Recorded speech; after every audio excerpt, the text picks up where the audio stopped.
E kuptoni ju që Shqipëria sot ka marrë një lajm shumë të mirë. Se u çmendëm, kemi gjithë të kohë që bëjmë vetëm lajme politike, protesta e budalliqe. Lajmi i mirë është se ministri ka shpërndar një post në Facebook ku thotë që Shqipëria, ose më saktë lahuta shqiptare, është futur zyrtarisht në UNESCO. E kuptoni që lajmi i mirë është? Nuk du të bëj shaka nga ato tipit që edhe lahuta, as lahuta nuk e priste këtë lajm. Se normalisht janë punë kolosale, janë punë që duan shumë dosje.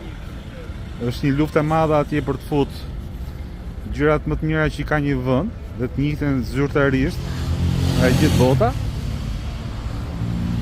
Kështu që urime Shqipërisë, urime lahutës. Nuk e dja ka ndonjë që i bja akoma lahutës, po besoj kur shkoni në veri e dëgjoni. Është një vegël shumë e mirë. E ka shoqëruar popullin ton gjatë gjithë historisë tij. Nuk di çfarë them më, kështu që kaq është video për sot. Shihemi prapë nesër.